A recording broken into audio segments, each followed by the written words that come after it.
and we're going to begin to flirt with the idea of studying chemistry. Is this chemistry? No, it's still middle school science. So we're still going to be reviewing middle school science so that we at least have all the basics down so that we can do chemistry here in a couple of weeks. Okay, so we're going to focus in on the characteristics of matter today. Targets 3.1 and 2. Look at this beautiful picture of the Grand Prismatic Spring. Who's ever been to this place? I hear it looks nothing like this. It's smelly and yucky and it's bubbly and ugly.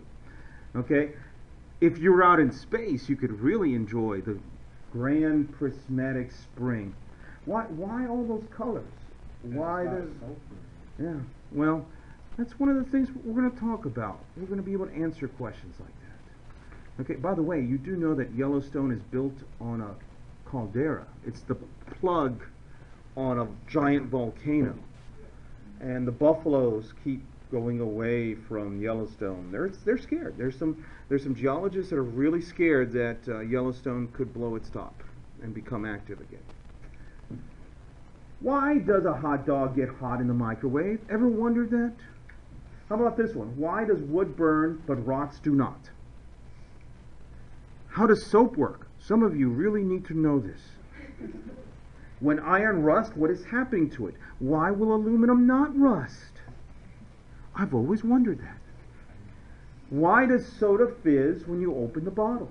Why is the grass green and the sky blue? Finally, you will get answers to many of your questions. Now, if you want to know where do babies come from, I'm not going there. Talk to your parents. Ask them. Surely by now they'll have answers for you. These and much more is what chemistry is all about. So what we're going to focus now is the nature of matter. How it's organized, why it changes, and the most important law in chemistry, the law of conservation of mass. Dun dun dun. All right. So, what are the two characteristics of matter? Middle school? Anybody? Yes, Mark. No, that's two ways of describing matter, but not the two characteristics of matter. Matter has mass and takes up anything that has mass and takes up space is matter. There are three ways of measuring matter. Two of them are bad. One is awesome. What are the three ways? We've already mentioned one of them. That's right. Mass. What's the other two? Volume. And similar to mass, but bad actually. Weight. Volume, mass, and weight can all be used to describe or measure matter. Now, I've already said that one of these is a good guy, will always be your friend. The other two will lie to you. Which one's the good guy? Which one will always be your friend? Max? Mass. Mass will always be your friend. Why? Because mass is a comparison of things whose mass you know to you. So when you go to the doctor and you get up on the scale and the nurse moves these weights across a metallic piece of metal with little slots on them, what she's doing is moving the masses from one end of the balance scale so that it balances out you. So she is comparing those known weights to your weight and canceling out the effect of gravity. Because I just gave away why weight is bad. Why is weight bad? It depends on gravity. Weight is the pull that gravity has upon you. So you want to lose some weight, where should you go?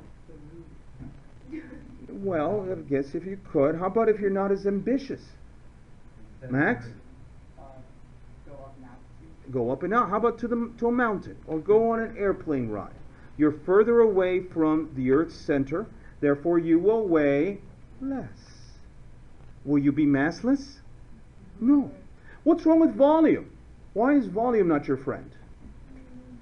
Marie?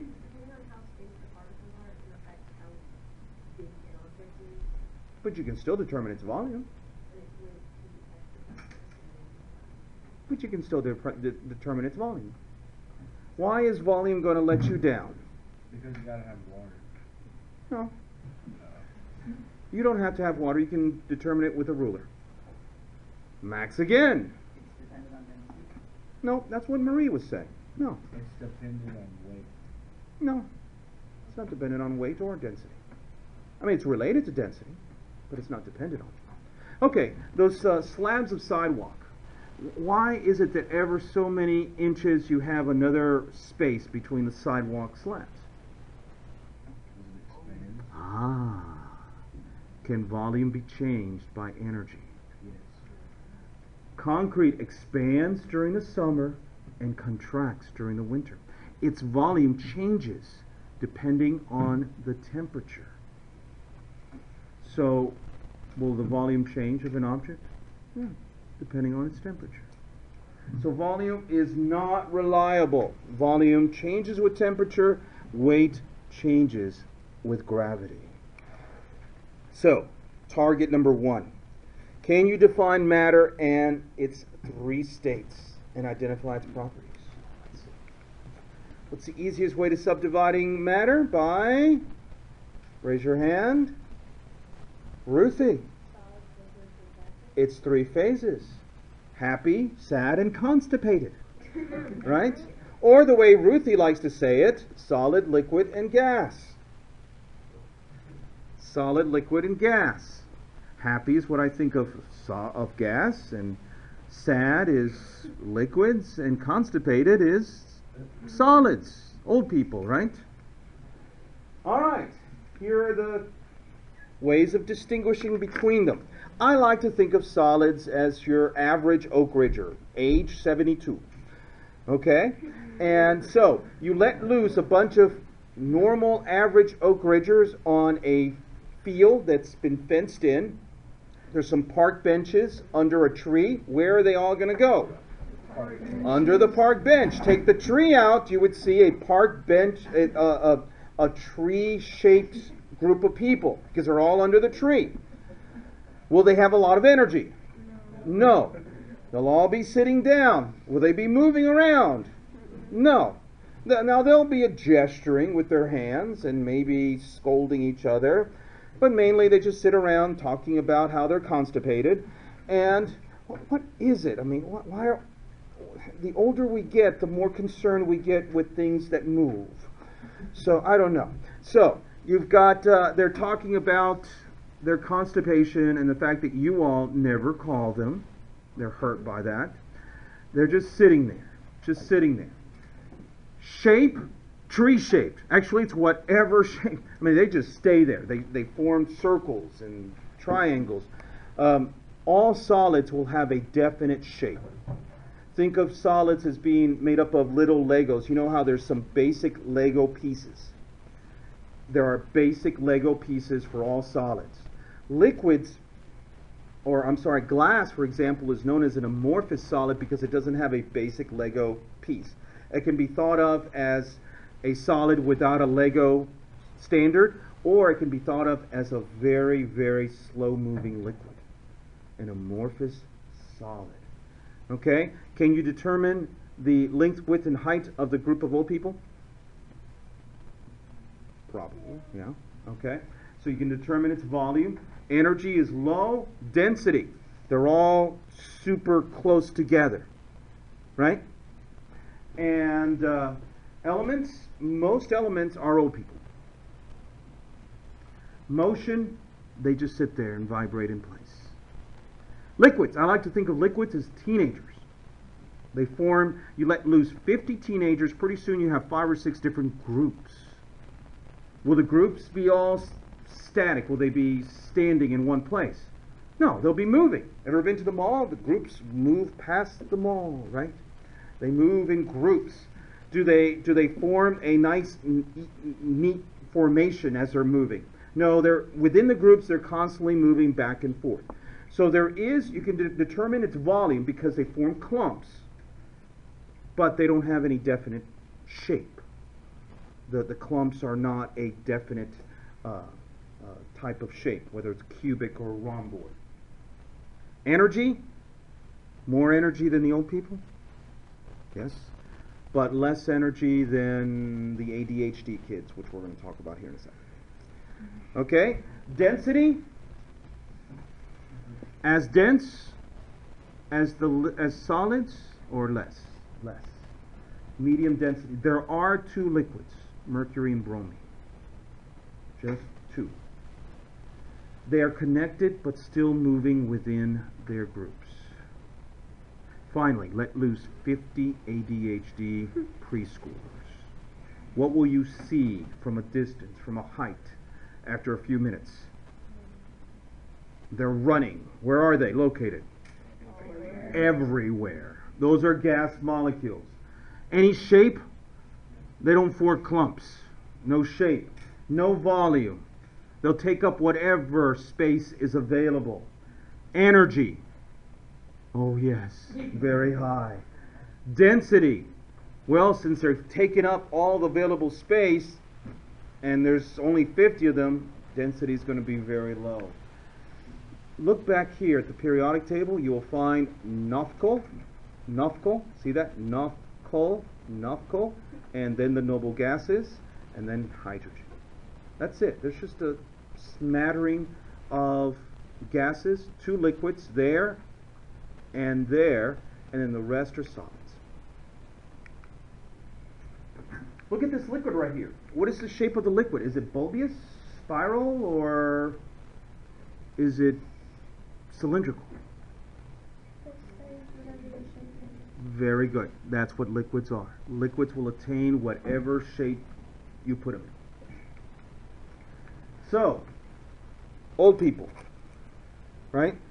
Old people, and then you've got clumps, liquids, and then gases, ADHD, preschoolers. Now, the one exception to all of this is water. Water is so strange. Water's solid is less dense than its liquid.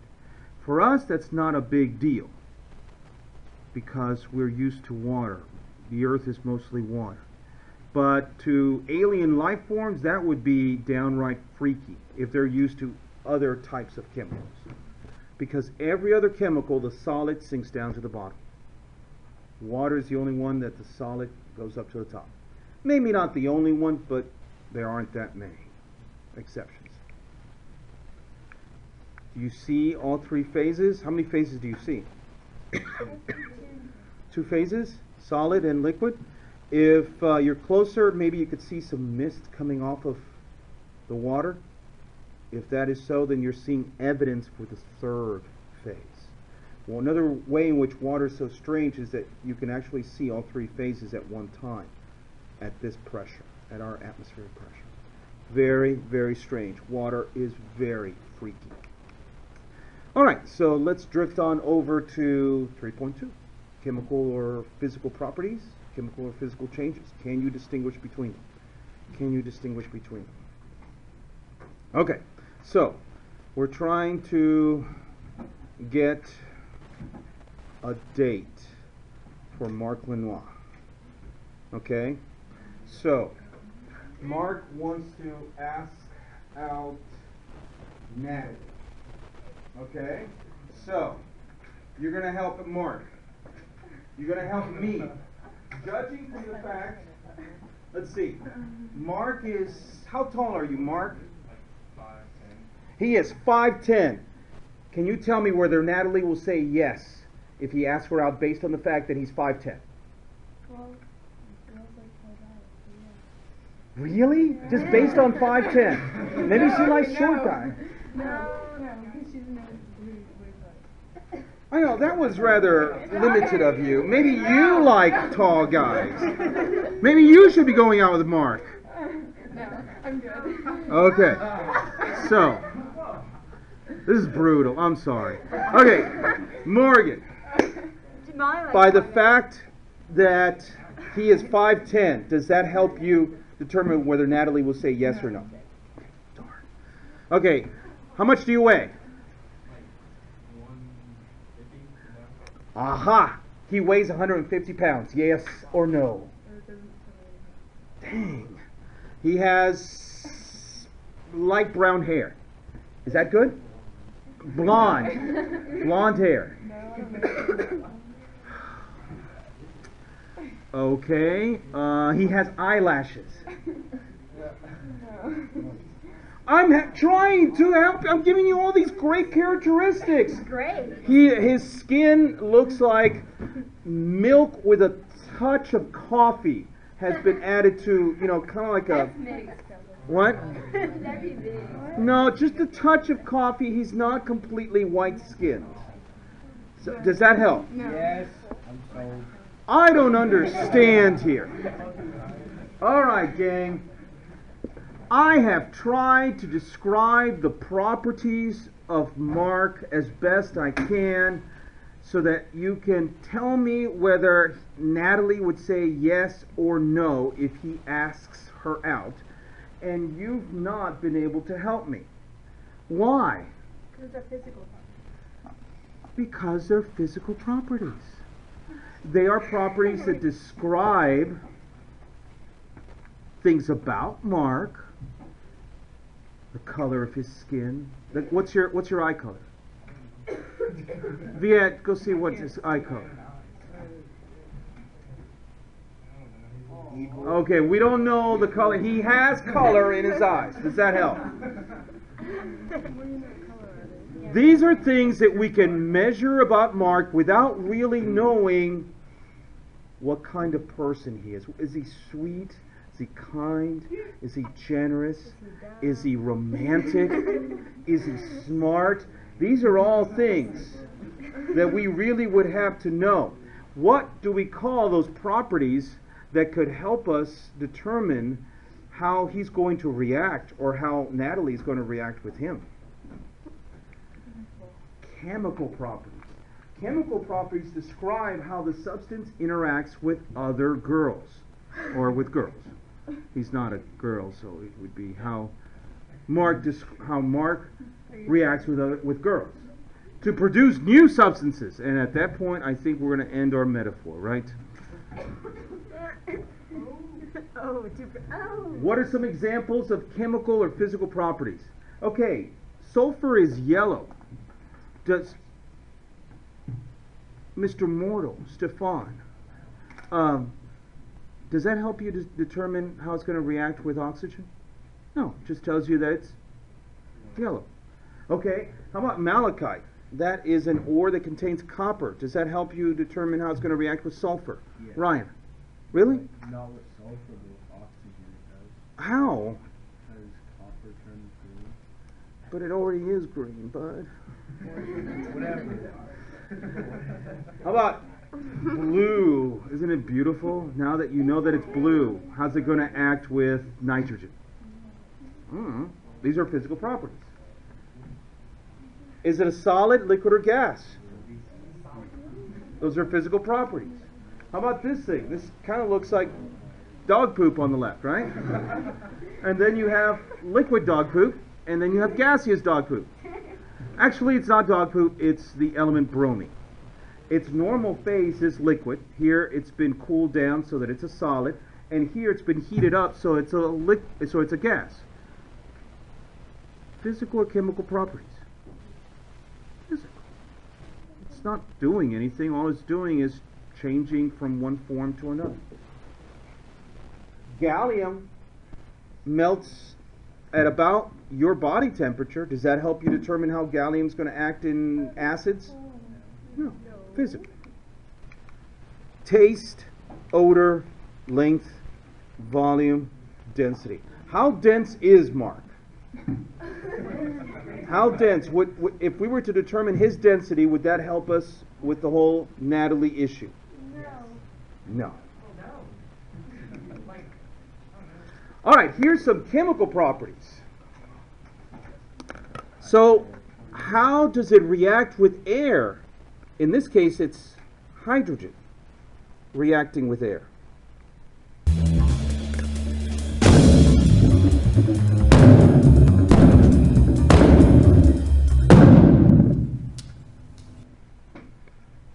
I would say that hydrogen reacts with air quite explosively. How about this? How will copper react with an acid?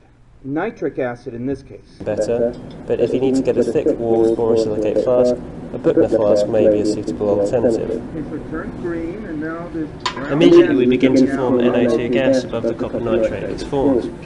Are new things forming? Okay, so it reacts to form new I've got things. it.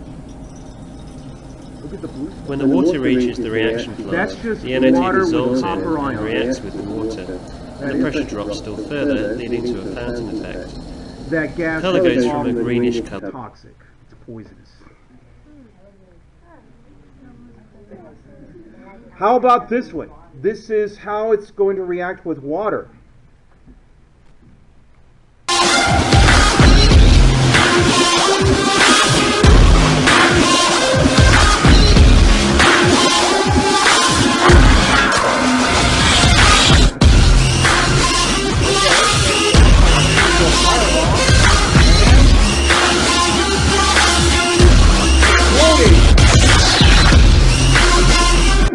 So reaction with water is a chemical property. All reactions in chemistry can either be chemical or physical as well. Properties are the characteristics. When you're talking about a chemical change, you're describing what exactly is going on. In the same way, a physical change is one that involves a change in its length, in its height, in its odor, in its hair color, in his eye color. Is that going to change Mark in any way? What if he was to lose a little bit of weight? No. What if he was to gain weight? It's still Mark. It's still Mark. Okay? So if you change his location, you change physical properties, all you're changing are those physical properties. Okay, you're not changing who he is. Chemical properties, on the other hand, describe, if the chemical properties are changed, then you have changed what he is. Okay? If he comes in tomorrow and he looks completely different, different height, and acts completely different, something has happened. It's no longer Mark, it's Marcy, or something like that.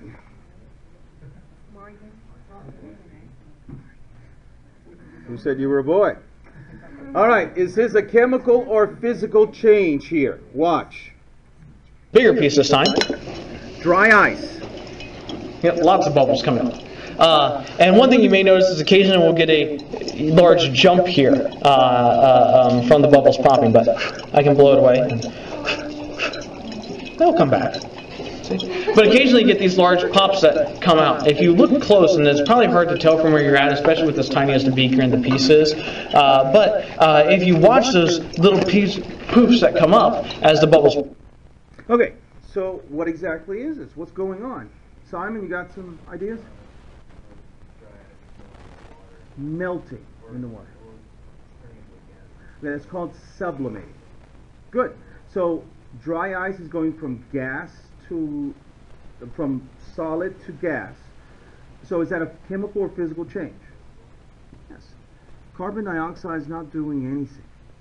All it's doing is it's gaining energy from where? Where is the energy coming from to get them moving really fast? What? From the water. Now, what are you doing to the water? Did you notice? Did you notice that mist? What is that mist? Whoa, what is it? What kind? But you can't see carbon dioxide. Look at her breath. Can't see oxygen. Most people would say that that's carbon dioxide. It's not. What is it? Alec? It's water. It's water that has evaporated, and the carbon dioxide steals its energy, so they form these tiny clumps. And when water clumps up into these tiny little clumps that are still suspended in air, we see them as a cloud. That's just a cloud. That was just water vapor, or water drops. How about this? This is lead to nitrate. That's the stuff that you're dripping. And the liquid below was potassium iodide. Two clear liquids, and now it's becoming a yellow solid. There's a yellow solid in there. Chemical or physical, Morgan? Why? It's a new substance being formed, that beautiful yellow crystal. Okay?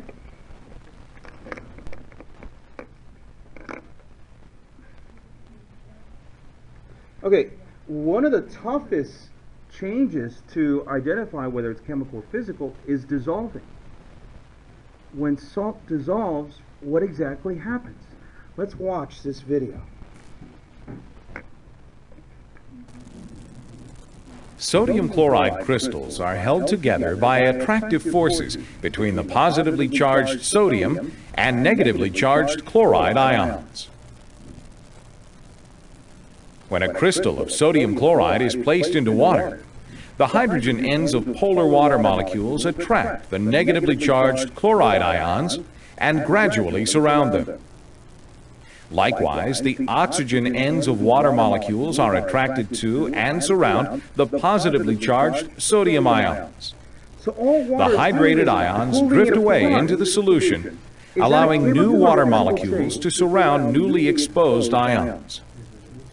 All you're doing is changing its Gradually, direction. the entire crystal dissociates into solution. So dissolving or dissociation is a physical change. How about this one? Heating magnesium in air. I hope you've not seen this. This can damage your eyes unless you've seen it on a video. The white powder that is formed has a different melting point, different density, completely different characteristic, and you can't burn it anymore. Chemical or physical? Chemical. Wood burning. The ashes. Can you recombine the ashes and pack them together to form wood again? Okay, chemical or physical properties. The boiling point of a certain alcohol is 78 degrees. Grant. Does it really tell you how it's going to act? Diamond is very hard. Noah. Natalie. Sugar ferments to form alcohol. To form alcohol was the key there, right? Esther, a metal wire conducts an electric current. Can it conduct it indefinitely? Yeah, that's right. Chemical or physical changes. Beth, iron is melted, becomes a liquid. Can it turn back into solid? Yes. Viet, iron combines with oxygen to form rust. New thing, form rust. Wood burns in air, Marieli. Okay. Can you take the ashes and combine it back into wood? Not exactly. Okay, so it's chemical. Rock is broken into small pieces. Molly, can you melt all the smaller pieces back together? Good. Milk turns sour, Allison. Can you take sour milk and turn it back into fresh? Wax is melted, Ruthie.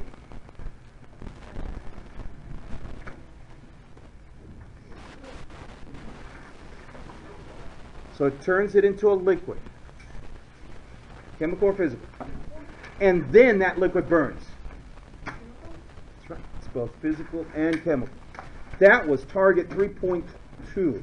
Hopefully now in your homework you can be able to distinguish chemical from physical properties and chemical from physical changes.